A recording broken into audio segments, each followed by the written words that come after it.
Magandang araw! Ako ulit si Teacher Daisy at ngayon, ating alamin ang panibagong talakayin sa Araling Panlipunan. Ang ating pag-aaralan ay ang kilusang propaganda. So narinig nyo na ba yan?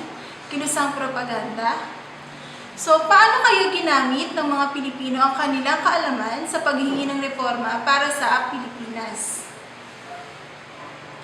Nang buksan ng Pilipinas sa pandaigdigang kalakalan, noong kalagitnaan ng ika-19 na siglo, kung natatandaan nyo, umusbong yung tinatawag na panggitnang uri sa lipunan. So sila yung mga uri na kung saan tinatawag ding mga ilustrado o mga naliwanagan. So itong mga ito ay yung mga mamayan o mga Pilipino na nakapag-aral sa kolehiyo at maaari ring nakapag-aral sa Maynila o sa ibang bansa.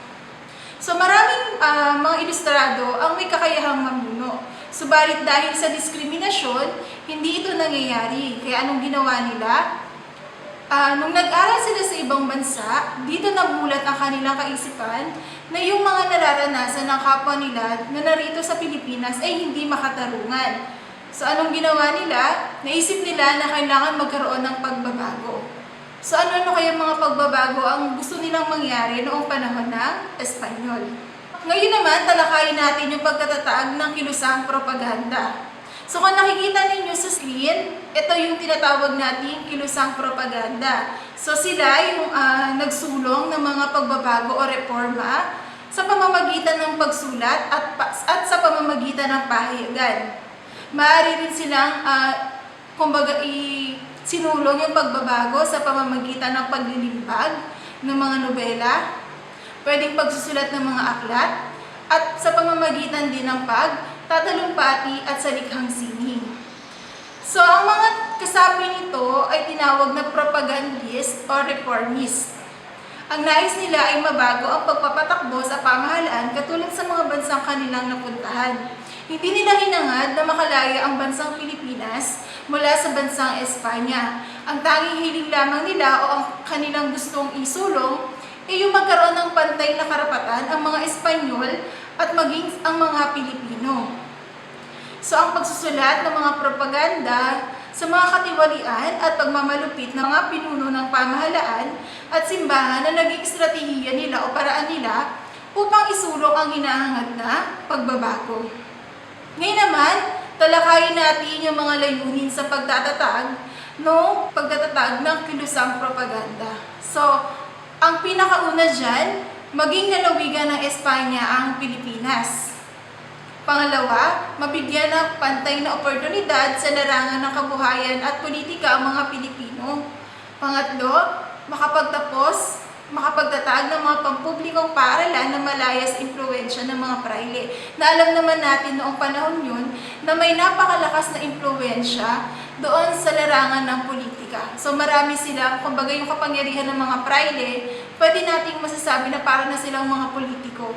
Meron silang, meron silang kakayahan na pwedeng mabago yung isip ng mga nakaupo sa pwesto. Ika-apat, may patupad ang sekularisasyon sa mga parokya sa Pilipinas. Ika-lima, pagkakaroon ng kinatawan ang mga Pilipino sa korte sa Espanya. Pang-anim, matamasa ang karapatan sa malayang pamamahayag na noon ay sinisikil at walang karapatan ng mga Pilipino na magpahayag ng kanilang sariling saloobin. Yan ay, hinihigpitan ng mga Kastila.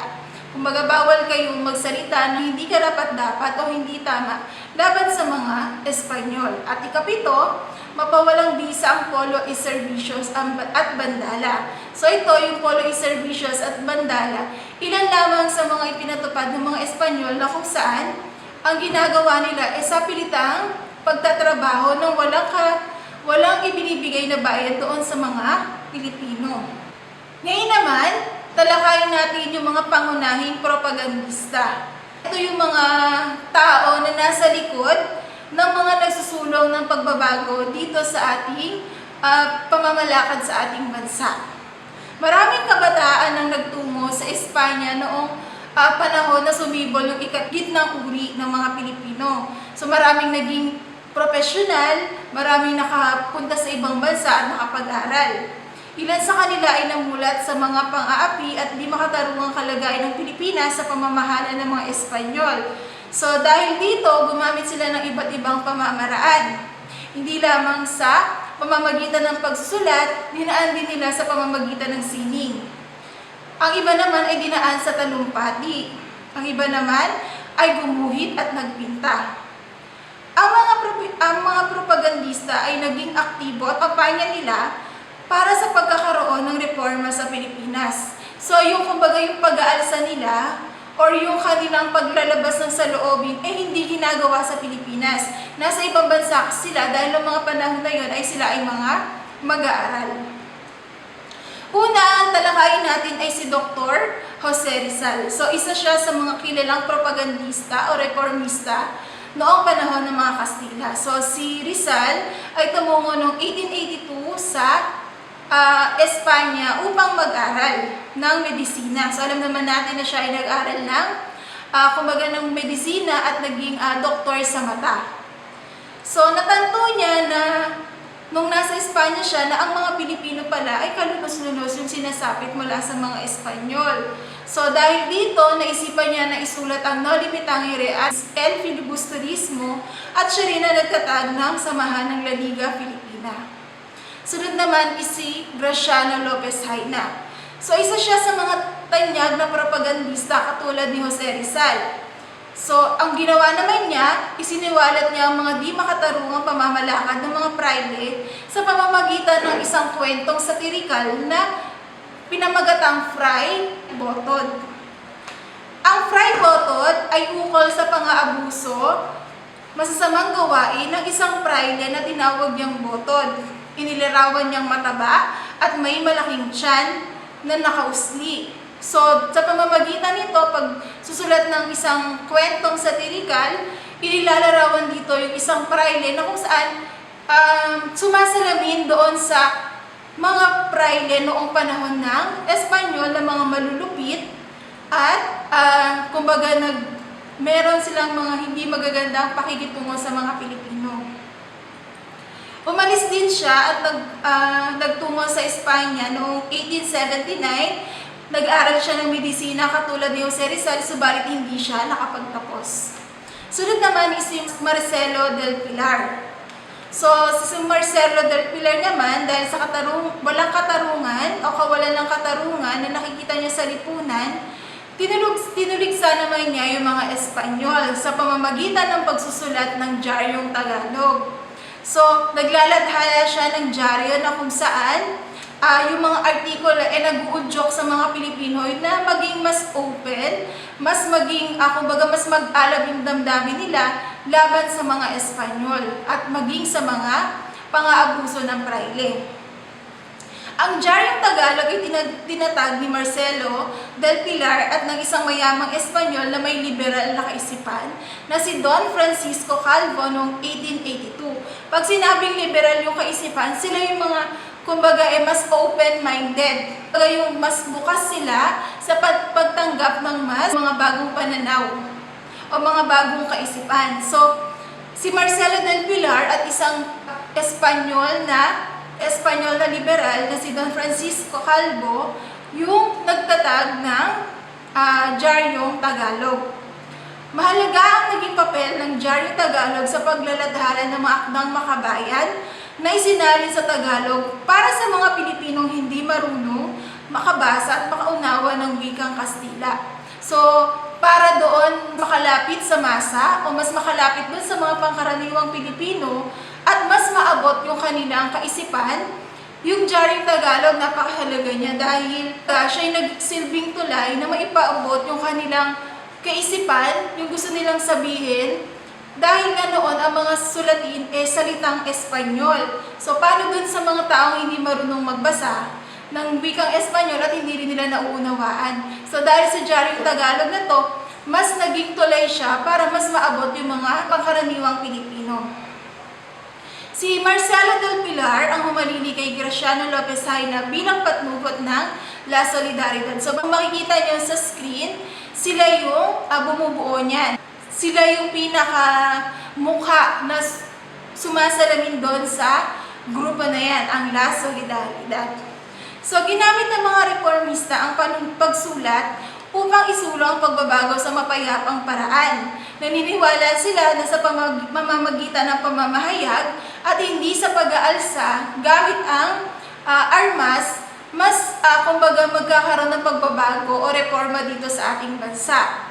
So, ang ginawa nila, itinatag nila yung La Solidaridad. So, ano ba yung La Solidaridad na yan? So, nagsisilbing boses ng mga Pilipino nagsusulong ng pagbabago sa pamahalaang kolonyal sa Pilipinas. So, ito yung mga talakay natin mga mahalagang detalye niyan. Pebrero 15, 1889, lumabas ang kauna-unahang isyu ng pahayagan. Sunod, 2 beses kada buwan siya o nililimpag. Si Graciano Lopez Haina ang unang patnugot nito.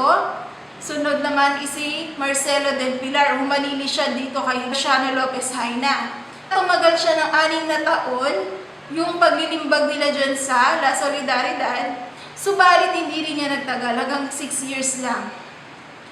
Okay, ngayon naman talakayin natin yung mga propagandista at ang kanilang sagisag panulat. So yung sagisag panulat, ito yung kanilang mga tinatawag na pen name o mga pseudonym. So ano ba yung pseudonym? Para hindi makilala at para na rin maiwasan na mapahamak, gumamit ng mga sagisag panulat o mga pen name alias ang mga propagandista para naman hindi sila mahuli ng mga Espanyol at hindi rin malagay sa kapahamakan ng kanilang pamilya at maging mga kamag-anak o kaibigan. So makikita niyo sa screen, si Jose Rizal, ginamit niya ang Dimasalang at Laong-Laan bilang kanyang sagisag panulat, Graciano Lopez Haina bilang Diego Laura, Marcelo del Pilar bilang Plaridel, Piping Dilat at Dolores Manapat, si Antonio Luna bilang Taga-Ilog, Mariano Ponce bilang Tikbalang, Naning at Olimpo Laco, at si Jose Maria Panganiban bilang Jomapa. So itong mga to, kaya gumamit sila niyan kasi masyadong mapanganib yung ginagawa nilang pagtuligsa sa pamahalaan ng Espanyol para maiwasan yung pagkakulong o yung pagsasampa sa kanila ng kaso. Kailangan naman nilang protektahan ang kanilang identity. Sunod naman, mga samahang naghahangad ng pagbabago. So, maliban doon sa mga propagandista, meron din ibang mga samahan na kung saan ang layunin din nila ay reforma sa bansang Pilipinas. Una dyan yung Asosasyon Hispano-Filipino na itinatag noong Enero 12, 1889 at ang Masoneriang Pilipino na kung saan itinatag siya noong April 1889 sa Barcelona. So ang Masoneria ay pandaigdigang samahan ng mga intelektual na nagsusulong ng malayang kaisipan tulad ng pagkakapatiran at pagtutulungan. So hanggang ngayon alam ko may Mason pa rin. Grupo siya ng mga kalalakihan. Hindi ko alam kung may kabilang dyan na kababaihan.